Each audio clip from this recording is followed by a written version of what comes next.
ரசூல் ஸல்லல்லாஹு அலைஹி வஸல்லம் ஹஜ்ரத் அபூ தல்ஹா கூப்பிட்டு சொல்றாங்க, அபூ தல்ஹா, என் வீட்டில வேலை செய்ய ஆள் தேவை. மதரசாவில ஓதுறதுக்கல்ல, என் வீட்டில ஊழியம் செய்ய ஆள் தேவை. ஒரு பையன், ஒரு சிறுவனை கொண்டு வந்து கொடுங்க. அபூ தல்ஹாக்கு என்ன செஞ்சுக்கலாம், போயிட்டு கிராமப்புறத்தில் உள்ள காட்டரபிகள வீட்டிலிருந்து ஒரு சிறுவனை கொண்டு வந்து கொடுத்திருக்கிறான். அவர் பார்த்தாரு, ரசூல் ஸல்லல்லாஹு அலைஹி வஸல்லம் எனக்கு நன்மைகளின் கதவட்ட திறந்து தாராரு, இதை இன்னொருத்தருக்கு இந்த சான்ஸ கொடுக்க கூடாது. இத விளங்குறது இருக்குதே, இது அல்லாஹ்வுடைய தௌஃபீக். தீனுடைய இடங்களை பயன்படுத்திக் கொள்ள வேண்டும் என்று பெற்றோர்களுக்கு அந்த உதிப்பு கிடைப்பது இது அல்லாஹ்வுடைய தனிப்பட்ட அருள். எல்லாருக்கும் விளங்க வைக்கலாது, அல்லாஹ் விளங்க வைக்க.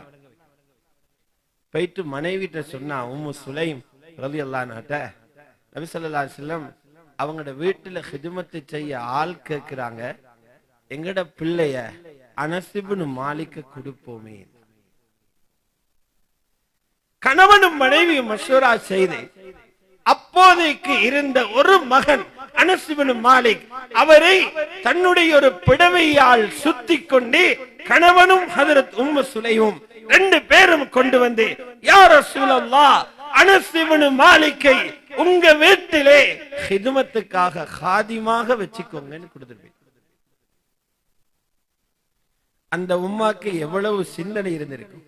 இருக்கிற ஒரு மகன் எதிர்காலத்தில் சம்பாதிச்சு தரணும் இவருதான், எதிர்காலத்தில் ஒரு வீடு கட்டி தரணும் இவர்தான், வாழ்க்கைக்கு உதவியாக இருக்கணும் இவர்தான். நாங்க இல்லாத காலத்திலும் இந்த மகன் ஒத்த காலில் சொந்த காலில் நிமிர்ந்து வாழ வேண்டியவர் இவரே. இவருக்கு ஒரு வாழ்க்கை அமைக்கிறதா, நுபுவத்தின் வீட்டிலே ஹிதுமத் செய்ய விடுவதா என்று உலகத்தின் பக்கம் சாயாமல் ரசூலுல்லாஹ் கேட்டதுக்கு கொடுத்துட்டான். தீனுக்கு பிள்ளைகளை கொடுத்தா அந்த வாழ்க்கை எப்படி சீராக்கலாம் என்ற மெத்தட் அவங்களுக்கு தெரியும்.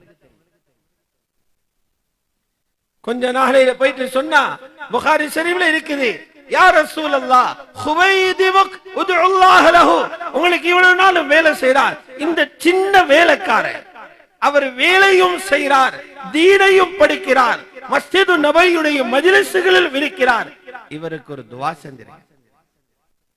துஆவால வாழ்க்கைய மேம்படுத்தலாம் என்று தெரியும். ரசூலுல்லாஹ் கையை உயர்த்தி 3 துஆ கேட்டாங்க. அல்லாஹும்ம பாரிக் லஹு ஃபீ மாலிஹி வ வலதிஹி வாத்தில் உம்ரஹு, அனஸுடைய செல்வத்திலும் குழந்தைகளிலும் பரக்கத்து செய்து இவருடைய ஆயுளை நீளமாக்குவாயா. முழுக்க கிடைச்சு போச்சு.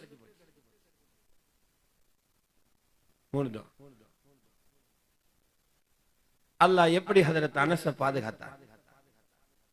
சிறுவர் 10 வருட காலம், இப்போது 12 வருட 10 வருட காலம் இந்த ஹாதி மதரசாவிலே அந்த நுபுவத்தின் இல்மை கற்றுக்கொண்டு இந்த மாணவர்கள் வெளியாகிறார்களே, இது போல 10 ஆண்டுகள் அனஸ் இப்னு மாலிக் ரலியல்லாஹு அன்ஹு நுபுவத்தின் இந்த வீட்டிலே இருந்து அந்த இல்மையும் சிறப்பையும் பெற்றுகிறார்கள். அல்லாஹ் வாழ்க்கையை எவ்வளவு மேம்படுத்தினார், பொருளாதாரத்தில் எவ்வளவு பரக்கத்து கிடைச்சிருச்சு. பிற்காலத்திலே பஸ்ராவின் கவர்னராக போறாங்க. எந்த கோர்ஸும் முடிக்கல, பஸ்ராவுடைய கவர்னர் ஆகிறார். சொல்லாதே, அக்காலத்தில் இருந்த எல்லா ஈத்த மரங்களிலும் வருடத்துக்கு ஒரு முறைதான் பழம் கிடைக்கும் அறுவடை. என் தோட்டத்தில் இருக்கிற மரத்தில் மட்டும் 2 தடவை பழம் வரும். எல்லோரும் கஸ்தூரி எடுக்கிறார்கள். மானின் இரத்தத்தில் இருந்து என் வீட்டுக்கு முன்னால் பூச்செடிகள் இருந்து பூக்கள் இருந்தது, அதை பிழிந்தால் கஸ்தூரி வருது. புகாரியுடைய ஆசியால இருக்கு. ரசூலுல்லாஹ் ஒரு வார்த்தை யாருக்கு பின்னால அலைஞ்சி போகல, ரிஸ்க் கால தேடி வருகிறது. முத்தத்திலே கஸ்தூரி, தோட்டத்திலே 2 கால பழம். ரிஸ்க் காலடிக்கு வருது. தீன பாதுகாக்க பெற்றோர்கள் கொடுத்தார்கள். அல்லாஹ் பிள்ளையின் துனியாவை கௌரவமாக பாதுகாக்கிறார். முழு உலகத்தில் உள்ள பெற்றோர்களுக்கும் இது ஒரு சரித்திரம். குழந்தைகளில் பரக்கத். இந்த பெரிய செல்வம் வச்சிருக்கிறாரே, 2 குழந்தைக்கு மேல இல்ல, 200 குழந்தைக்கு சொத்து சேர்த்து வச்சிருக்கிறாரே. அனஸ் இப்னு மாலிக் ரலியல்லாஹு தஆலா அன்ஹு கஅபாவை வலம் வருகிறார். 70 பிள்ளைகள் பின்னால போறாங்க. 70 பிள்ளை. பரக்கத். 100 வருஷத்துக்கு கிட்ட துனியால வாழ்ந்தாங்க.